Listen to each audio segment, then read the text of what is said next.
En 2022, vous avez été de plus en plus nombreux à vivre l'information sur Puissance Télévisions. Cette année, plus de 1400 reportages ont été réalisés grâce à vos idées, vos projets et vos initiatives. Merci pour votre confiance et vos témoignages tout au long de l'année.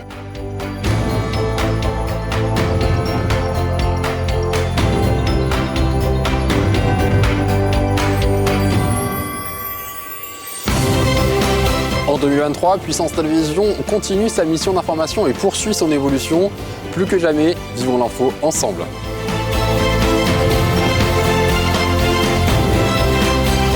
Joyeuses fêtes! Joyeuses fêtes! Joyeuses fêtes sur Puissance Télévisions!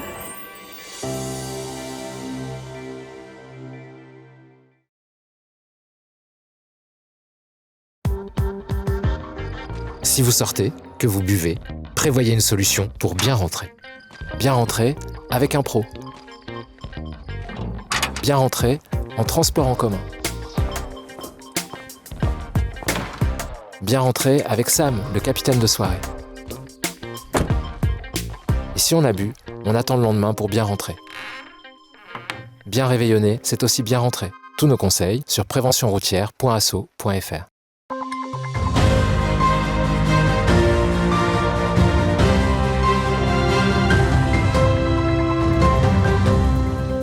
Bonsoir à tous et bienvenue dans votre 15 minutes info de ce lundi 19 décembre 2022.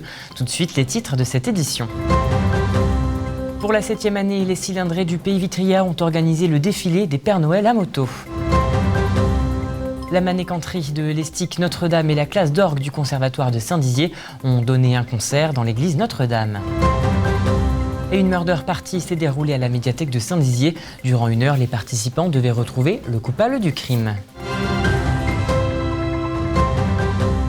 Et voilà pour les titres.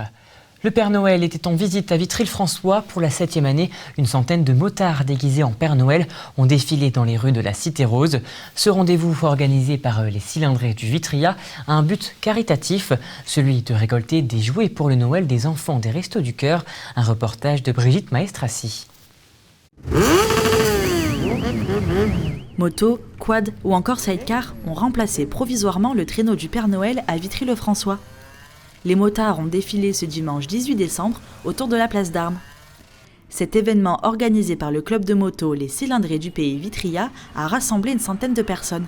C'est fait pour faire une animation supplémentaire de Noël dans les rues de Vitry-le-François. Et ça a un but caritatif aussi, bien sûr, puisque le but du jeu, c'est de collecter des jouets pour le Noël des enfants des Restos du Cœur. Donc c'est très simple. Chaque motard qui participe ne paye pas, mais chaque motard qui participe amène un jouet. D'où on a lancé le petit slogan « Une moto, un jouet ». Et depuis quelques années, on est aussi en partenariat avec le Rotary Club de Vitry, qui nous donne un chèque, qui nous permet d'acheter des jouets, plus de jouets, en partenariat avec le magasin King Jouet de Vitry-le-François. Malgré le froid et les routes verglacées, les motards ont fait vrombir les rues de la Cité Rose en toute sécurité. La mairie avait pris soin de sabler les routes pour leur passage. On a organisé ça en collaboration avec la mairie, en collaboration avec la police municipale, avec la gendarmerie. On a l'autorisation bien sûr de monsieur le sous-préfet. Donc on établit un parcours qui va être le plus judicieux possible au niveau du spectacle. Cette année, la manifestation a permis à plus d'une centaine d'enfants de recevoir un jouet pour Noël. Avec le club au Noël des enfants des Restos du Cœur. Et restons dans ce thème de Noël, puisque l'ambiance était aux couleurs de Noël ce dimanche au sein de l'église Notre-Dame de Saint-Dizier, dans le cadre de l'opération Église ouverte. La manécanterie de l'Estique et la classe d'orgue du Conservatoire de Saint-Dizier ont donné un concert au sein de cette église. Regardez.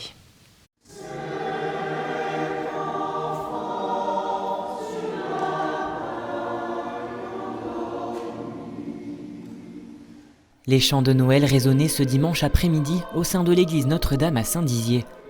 Quelques jours avant les festivités de fin d'année, la manécanterie de l'Estique Notre-Dame et la classe d'orgue du conservatoire Jean Meiner ont livré un concert au profit d'associations caritatives bragardes. On a aussi beaucoup de manifestations, des concerts d'orgue, des concerts de chorale. On a eu la crèche vivante la semaine dernière, différents temps de rencontre, aussi des temps de prière, des temps de célébration. Et puis à l'intérieur de l'église, on accueille aussi les personnes avec Voilà, des lumignons à déposer, quelques écrans qui peuvent accompagner les gens, s'ils le désirent, dans une démarche spirituelle aussi. Un événement rendu possible grâce à l'opération Église ouverte, qui a pour objectif d'ouvrir les portes de cet édifice en accueillant un maximum de personnes pour se préparer à célébrer Noël. Pour les chrétiens, Noël, bien sûr, c'est d'abord la naissance de Jésus. Et donc c'est pour ça que nous, autour de la crèche, eh bien, on est ouvert à ce mystère. Mais c'est bien sûr une préparation qui se fait dans la joie, parce qu'il y a toute cette ambiance de fête autour de nous. Mais bien sûr, cette joie, c'est pas qu'une joie superficielle, c'est une joie profonde qui nous invite aussi à nous ouvrir aux autres, d'où Église ouverte, qui nous invite à prendre soin des autres, en particulier des plus pauvres aussi dans ce temps de fête. D'autres animations sont prévues cette semaine avec le concert du groupe Capharnaüm qui s'est tenu ce lundi, mais également un concert de la maîtrise d'enfants de la primatiale de la cathédrale de Lyon qui termine sa tournée à Saint-Dizier. Et passons à présent à l'image du jour. Les grues cendrées sont toujours bien présentes au lac du Der et en nombre, car 43 600 grues cendrées ont été comptabilisées par la LPO ce dimanche 18 décembre par une température de -10 degrés. C'est un jeu original qui s'est tenu à la médiathèque de Saint-Dizier, une murder party. Ce Cluedo grandeur nature réunissant 4 suspects et une dizaine d'enquêteurs afin de retrouver le coupable du meurtre. Mais vont-ils les démasquer? La réponse dans ce reportage. Mais qui a tué la chanteuse Rose Noire? C'est la question que s'est posée cette dizaine de participants durant cette murder party. Organisé par l'association Braga Rôliste, ce Cluedo grandeur nature s'est déroulé au sein de la médiathèque de Saint-Dizier. Les enquêteurs d'un soir avaient 1 heure pour trouver le véritable coupable. La murder, en fait, on a donc notre maître de cérémonie qui est un médecin légiste en fait, qui va guider les enquêteurs, qui peut être en binôme, trinôme, en groupe. On n'est pas limité sur le nombre de participants. Et il y a 4 à 5 suspects qui sont des bénévoles de l'association qui vont jouer des rôles. On connaît notre rôle, mais on ne connaît pas qui est le meurtrier nous-mêmes. Donc en gros, c'est à la fin, après un jeu de questions et de chaises musicales au niveau des enquêteurs et des suspects, qu'on va révéler, que le médecin légiste révèle le vrai meurtrier. Et du coup, voir si les gens ont trouvé ou pas par rapport aux indices qu'ils ont eus dans la soirée. Entre interrogatoire des suspects et indices sur les lieux du crime, les participants se sont prêtés au jeu dans l'espoir de découvrir le meurtrier. Une fois tous les éléments réunis, chacun devait miser sur le bon suspect. Franchement cool, beaucoup de choses, on découvre toute l'histoire au fur et à mesure et je trouve ça franchement sympa. C'était pareil, c'était très cool, j'ai adoré, on s'est bien amusé. Le prochain jeu grandeur nature se tiendra en février prochain à la médiathèque avec cette fois-ci un escape game sur le thème d'Harry Potter. Et voilà, c'est la fin de cette édition. Merci à tous de l'avoir suivi. Dans un instant, vos prévisions météo de demain. Je vous souhaite à tous et à toutes une très belle soirée et vous retrouverez demain Nicolas Fontaine pour votre 15 minutes info. Très belle soirée. Toute l'actualité qui vous concerne, à voir et à revoir dès maintenant sur puissancetélévision.fr et sur notre application mobile.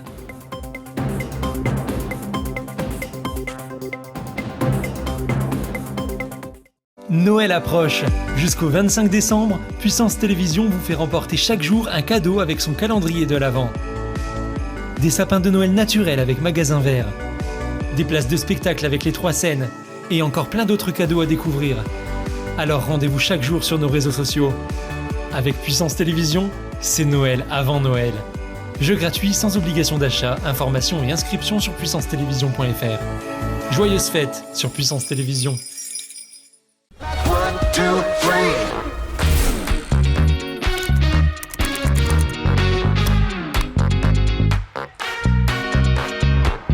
K-Suite, la solution collaborative éthique.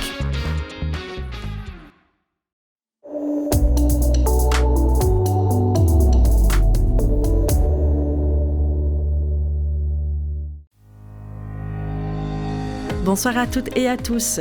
Demain, des averses seront attendues sur la moitié ouest de l'Hexagone. Le soleil brillera quant à lui au sud. Côté température, on prévoit dans la matinée 7 degrés de minimale à Metz et 12 degrés de maximale à Nantes. Pour nos départements, la pluie fera son retour. Des averses seront attendues au cours de la journée. Côté température, elles seront douces. On atteindra 12 degrés de maximale à Saint-Dizier. Demain, mardi 20 décembre, nous fêterons les Théophiles. Je vous souhaite une excellente soirée sur Puissance Télévision.